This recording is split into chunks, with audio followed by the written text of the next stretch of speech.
Rombongan dari BP2MI tiba Sabtu siang untuk melakukan sidak pasca peristiwa kaburnya 5 calon TKW di BLK Sentral Karya Semesta di Jalan Rajasa, Kelurahan Bumi Ayu, Kecamatan Kedung Kandang, Kota Malang pada Rabu malam lalu. Kepala BP2MI, Beni Ramdhani, mengklarifikasi langsung informasi pada para calon TKW ini. Namun, setiap pertanyaan yang diberikan dijawab kompak dan serentak. Halo. Selamat siang semua.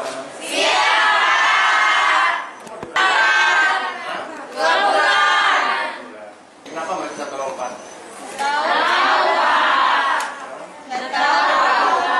Katanya menghalangi.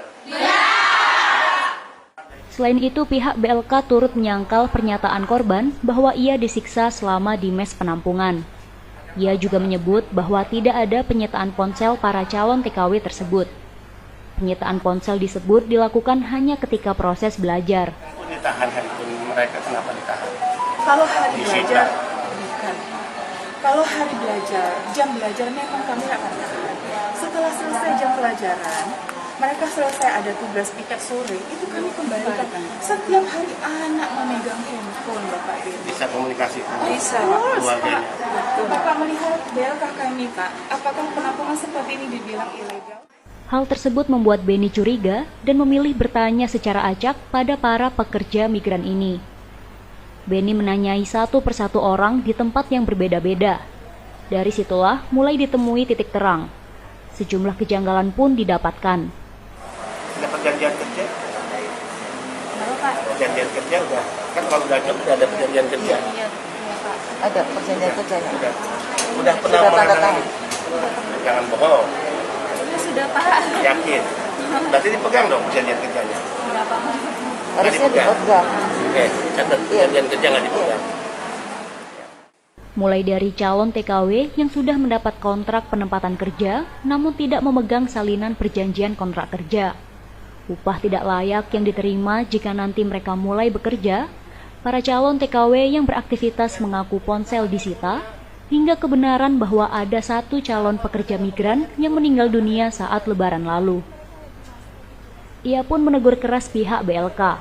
Beni memastikan bahwa proses hukum tetap berjalan dan menyebut jika terbukti ada tindak pidana, maka BLK akan ditutup. Ibu, jangan ngomong berhadapan, Ibu berusaha dengan Happy, Kepala UPT, pemerintah, Ibu berhadapan dengan saya. Maaf, Pak Beni. Dan atas nama Tuhan saya bersumpah saya nggak rela, nggak ikhlas jika ada kekerasan. Ibu catat. Ya, yang kedua, Ibu berhadapan dengan hukum saat ini.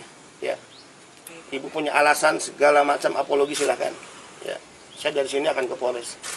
Proses hukum ini saya tuntas. Ya. Dan jangan pernah Ibu merasa ada siapapun pihak di belakang Ibu.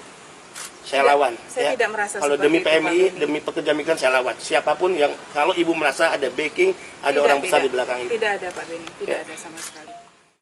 Beni juga melihat langsung lokasi tempat 5 calon TKW melompat untuk kabur yang terletak di lantai 4 tempat jemuran. Ia meyakini bahwa tidak mungkin para calon pekerja migran ini melakukan tindakan berisiko ini tanpa adanya alasan mendesak. Dari banyaknya kejanggalan yang ditemukan, Beni menyayangkan perlakuan yang diterima para pahlawan devisa ini.